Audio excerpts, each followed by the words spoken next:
Hello and welcome back to Alexandria Ocasio-Cortez's Dumbest Moments of the Week.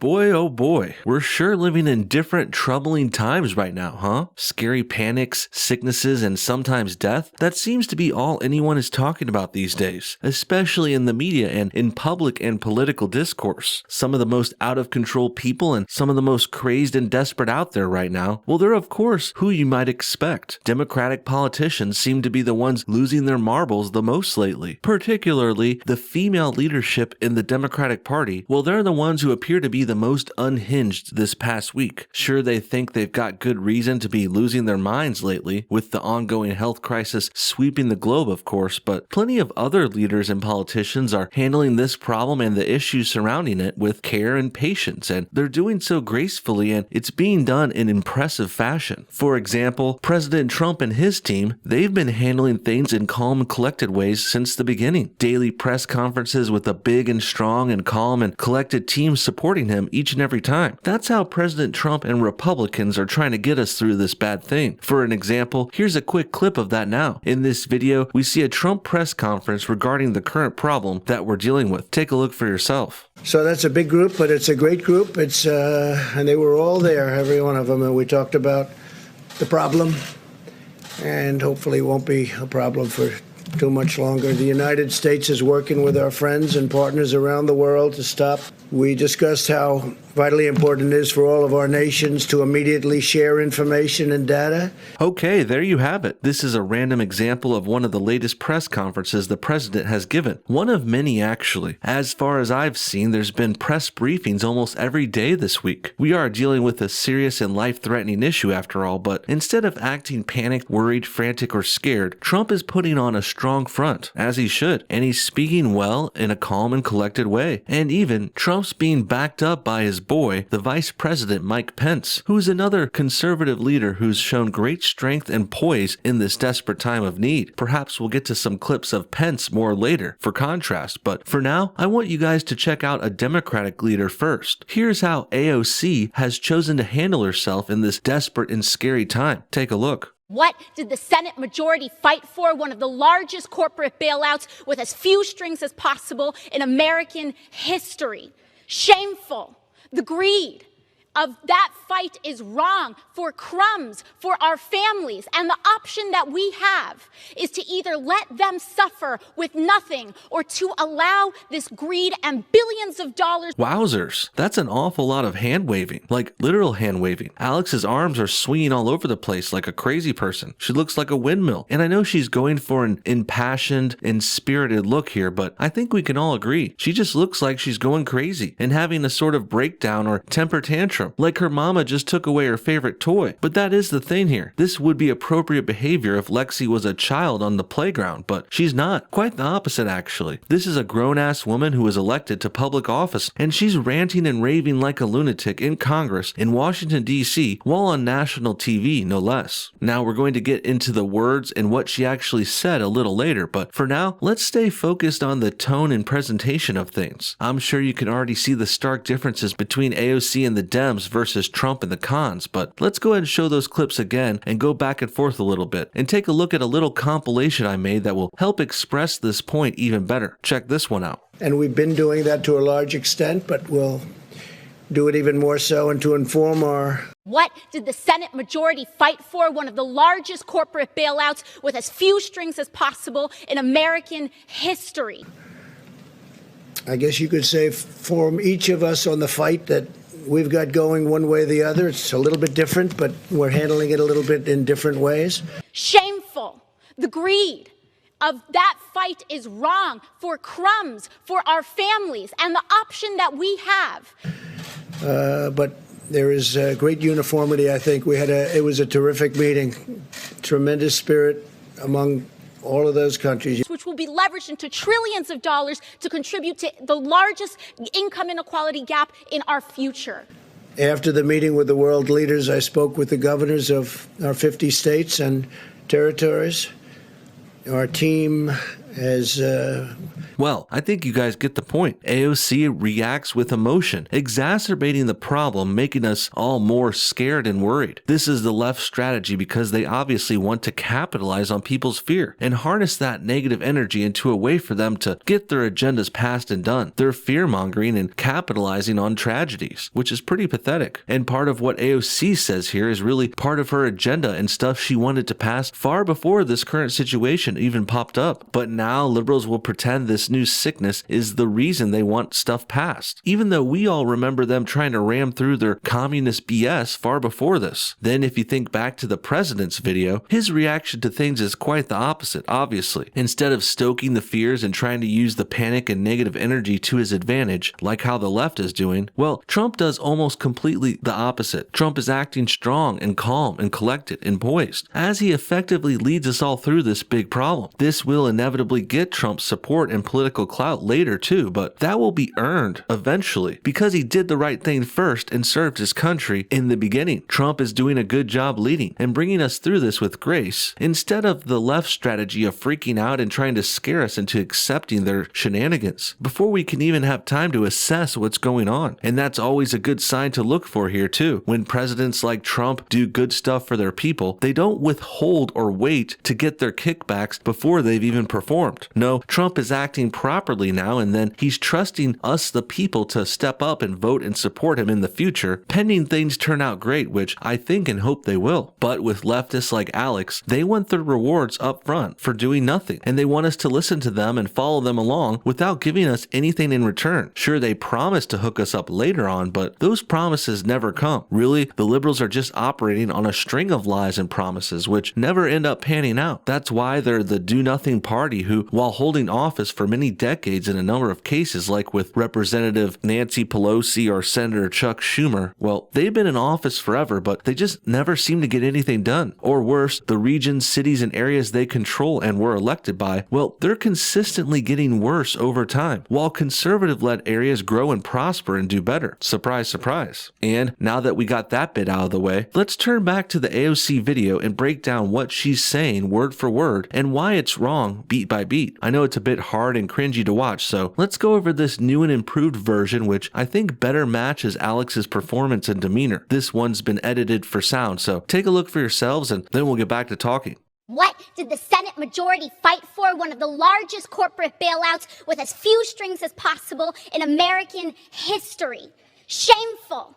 The greed of that fight is wrong for crumbs, for our families. Okay, well, gotta love that cartoon voice, huh? It's really not that far off from AOC's real voice, which already makes her sound like a ditzy baby. Anyway, here she clearly is complaining that the recently created economic stimulus bill, something Congress has in the works to try and help our country through this crisis, well, in it, there's a number of payments going out, including money to citizens and money to help us pay the bills. And also, unemployment benefits have been increased greatly, which is really something those of us out of work could really use, especially now. But Cortez clearly has an issue with money going to American companies. Here she's calling it a bailout, but that's not quite an accurate term. Bailout is used as a derogatory term here, but really that's what you would call it if the government saved one or two specific companies or industries. If they were going under on their own and facing bankruptcy or something that was caused by their own errors. But this economic stimulus package going out now is being done to try and hold over the entire nation during this panic, which has caused many things to shut down, and it's a natural disaster kind of problem coming from an outside source. But regardless of the accuracy of terms here, there's another big thing that the Democrats seem to keep missing, probably on purpose. They don't seem to realize that helping these companies stay afloat also greatly helps the workers for that company, and it also helps the workers' families, which constitute a great amount of the American people and public. I'm not sure the numbers exactly, but I am willing to bet at least half this country, well, half of our workers probably work for big companies or corporations in one way or another. So sure, it might seem like it's bad to hand millions of dollars over to rich companies like this, but if that's what it takes to keep them going and to keep them paying their workers, then that's clearly a good choice for us all. But instead of acknowledging that, I don't even know if AOC understands it, quite frankly. She acts like these payments are going right into the pockets of the company's CEOs or something, like our government is giving handouts to Jeff Bezos or Elon Musk. They're not, though. The US government is giving bridge loan type stimulus payments to major American corporations like Amazon or Tesla as a way to keep their operations afloat and running smoothly, which also keeps their thousands of workers employed and paid and happy and healthy. And I think with all that said, we can see the value in that right there. And the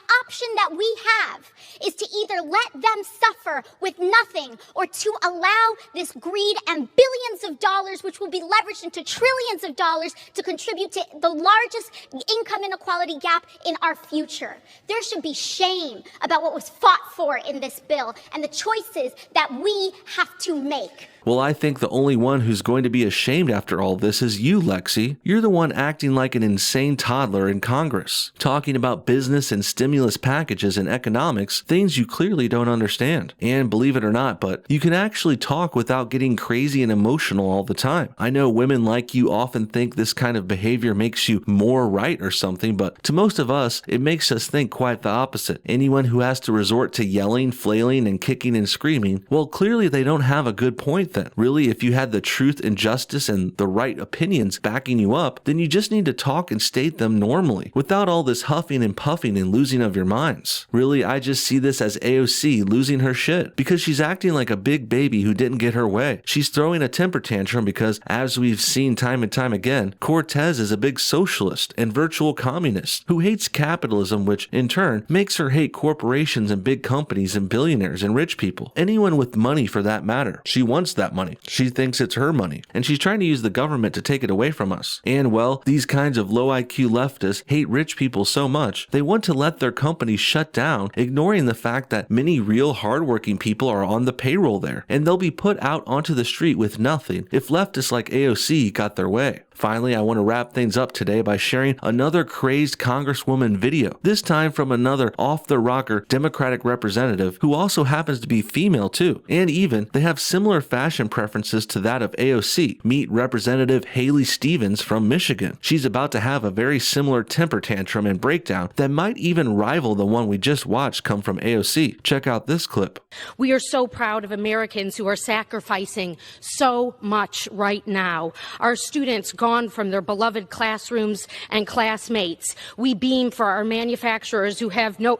I request 30 more seconds because I rise before you adorning these... The gentleman from Maryland is recognized. Not for personal attention. Not for personal attention, but to encourage... Yikes. At least this is getting interesting, I guess. Love how this lady is rocking the black version of AOC's classic white pantsuit with shoulder pads and a pearl necklace and everything. I guess if you're going to clutch your pearls like how she is, you might as well be wearing actual pearls. But before we move on here, let's quickly turn to a Republican reacting to this crisis once again, so you can see how these stark differences really are. Here's a brief clip of Vice President Mike Pence, as promised earlier. Take a look for yourself and tell me which side you think is handling this situation best. Check this one out. Tens of millions of Americans are literally putting into practice the president's coronavirus guidelines, 15 days to slow the spread. And they're also listening very carefully, Stuart, to state and local authorities in areas where the coronavirus outbreak has been more significant.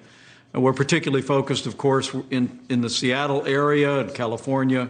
Well, I gotta say, I'd much rather listen to a calm and collected guy like Mike Pence any day of the week. And I hate to say it like this, but the guys on the right have almost become boring with their responses here. But I mean that in the best possible way. For this situation, you kind of want boring. We're getting enough doomsdayers and end-of-the-world predictions and emotions and excitement going around in the real world. So when we turn to our leaders, we don't necessarily want them to make us feel worse, like how the liberals do. No, we want someone who's calm and seems like they're in control. And that's what Trump and Mike Pence are doing. They're holding our hands and walking us through this like a strong parent showing their kids the way of the world. And they're telling us everything's going to be okay too. But with the Democrats, they're acting like terrible leaders, like parents who freak their kids out more and yell and scream at us when there's an issue, which obviously makes things worse. Now back to that other Democratic lady, because her freak out was only just getting started. 30 seconds. Cause of their servitude, sharing in the profession with those who have not come before you. Similar times of trying medical need, wars and flus pass. You will see darkness, you will be pushed, and our society needs you to stand together at this time. Our country loves you. To our doctors and our nurses, I wear these The gentleladies. Damn, girl, take it down a notch. Not sure this is the best way to get people to take you seriously either. In fact, it's really the best way to get people to laugh at you and make videos and memes about you. Couple things I also noticed before we wrap this up today. First of all, like with AOC's freakout, this lady isn't really saying much of substance at all, not with her words. She's reading through typical buzzword-filled scripts and liberal talking points that just come off as nonsensical in this kind of agitated and excited state. So since her words have little substance here, that's why these loons need to step up their presentation. That's why this Haley Stevens chick even went the extra mile and wore latex gloves too, a style choice which she just pointed out and bragged about as if she's some kind of hero now or something. Lastly, I noticed her flipping through pages on the podium still, which means she's still reading a script and going over lines she pre-wrote and pre-prepared for this. Now, with that in mind, perhaps this whole wannabe heroic and impassioned temper tantrum was planned out too. That wouldn't surprise me in the slightest either, because you really can't put anything past these kinds of leftists. What do you guys think? Did AOC really show her true colors this time? And who would you rather have in charge during a crisis? Calm and collected and well-prepared conservative men, or weak, fragile, out of control, and emotional Democratic women? Comment your thoughts on everything below, and thanks for watching No Bullshit. Hit that like button to help support this channel, and we'll see y'all next time.